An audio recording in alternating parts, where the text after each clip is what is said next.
We're still using the sky the same way that we were using the sky back in the 1960s. So at Merlin, we're trying to really change that. What excited me about joining Merlin is that it's really at the center of gravity around this symbiotic relationship between rules and innovation. We are building a pilot that can move from different aircraft.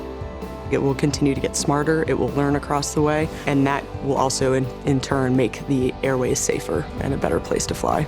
Safety is to aviation what foundation is to someone who's building. It underpins everything we do.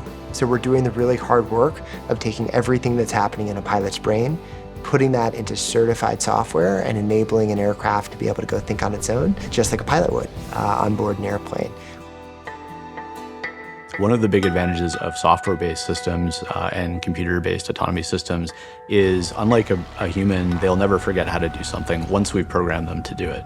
So where a human pilot goes out and trains for 2,000 hours to learn how to fly and become a captain, our system doesn't need to gain experience because once we program it the first time, it'll just follow the procedures and the checklists exactly as we've written them every single time. We believe that the transition to be able to get to that point is going from 2 crew in the cockpit, potentially down to 1, with a Merlin pilot paired with a human pilot to be able to go safely deploy aircraft at scale and introduce autonomy in a crawl, walk, run fashion. So here's how the Merlin pilot works. It uses sensors to understand the state of the airplane as well as the environment around it.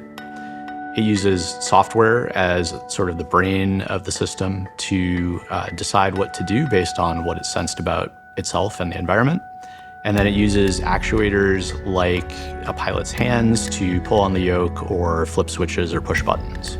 When you look at a lot of the reports from accidents and incidents, there are 2 words that you'll see appearing in those reports: human factors.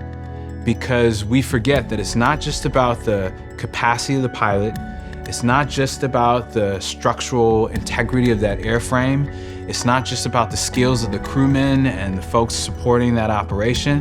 It's about the relationship between that pilot and the technology they're using to safely navigate that aircraft from takeoff to touchdown.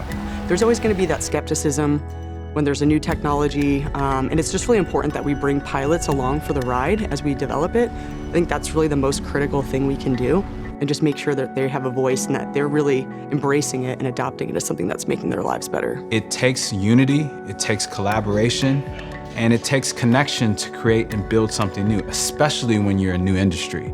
We have to fundamentally advance how we use the sky. The stakes are tremendous.